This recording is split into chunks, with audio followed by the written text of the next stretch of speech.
Magandang araw! Sa video na ito, tatalakayin natin ang ika-11 kabanata ng Florante at Laura ni Balagtas na may pamagat na Saklolo ng Kaibigan, Saknong 136 hanggang 145.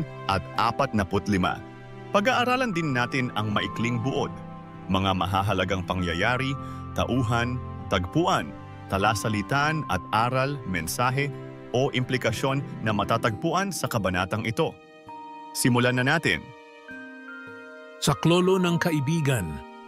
Nang magtagumpay na ang gererong bantog sa nangakalabang mabangis na hayop, luhay tumutulong kinalag ang gapos ng kaawa-awang iniwan ang loob. Halos nabibihay sa habag ang dibdib, dugoy ng matingnang nunukal sa gitgit. Sa pagkalag niyang maliksi na inip sa sigasigalot na madlang bilibid. Kaya ang ginaway inagapayanan, katawang malatang parang bagong bangkay. At minsang pinatid ng espadang tangan, walang awang lubid na lubhang matibay. Umupot kinalong na naghihimutok, katawang sa dusa hiningay na tulog. Hinaplos ang mukat dibdib ay tinutop, nasa ng gerero ipagsaulang loob.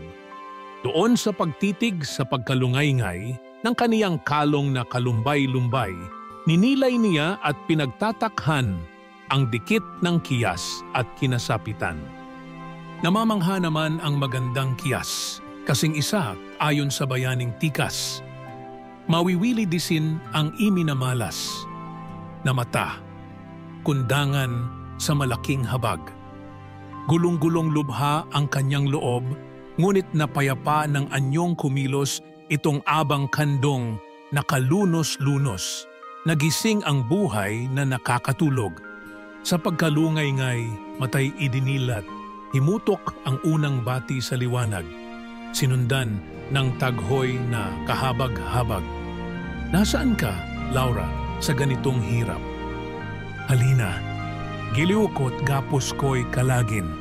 Kung mamatay, ako'y gunitain mo rin. Pumikit na muliit na patid ang daing. Sa may kandong naman takot na sagutin. Ipinanganganib ay baka mabigla. Magtuloy mapatid hiningang mahina. Hinintay na lubos niyang mapayapa ang loob ng kandong na lipos dalita. Ngayon naman ay talakayin natin ang buod nito. Ang isang magiting na gerero ay tumulong sa isang kaibigan na nahulog sa malupit na kalagayan matapos magtagumpay sa pakikipaglaban sa mababangis na hayop. Sa sobrang awa at habag, tinanggal niya ang matibay na lubid na gumagapos sa kanyang kaibigan. Kinupkop at inalalayan niya ito, umaasang babalik ang lakas at buhay ng kaibigan. Nang magising ang kaibigan, agad na hinanap si Laura, ang kanyang minamahal, at muling nawalan ng malay. Sa takot na baka ito'y tuluyang mawala, hinintay ng gerero na magbalik ang kapayapaan sa kanyang kaibigan. Dumako naman tayo sa mga mahahalagang pangyayari. Ang gerero ay nagtagumpay sa pakikipaglaban sa mababangis na hayop. Nakita ng gerero ang kanyang kaibigan na nakakulong at halos patay na sa hirap. Kinalagan ng gerero ang kaibigan mula sa gapos gamit ang kanyang espada. Inalalayan at kinalong ng gerero ang kanyang kaibigan habang ito ay walang malay.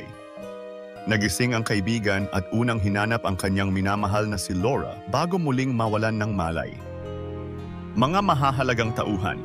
Aladdin, isang magiting na mandirigma na tumulong at nagligtas sa kanyang kaibigan mula sa pagkakagapos.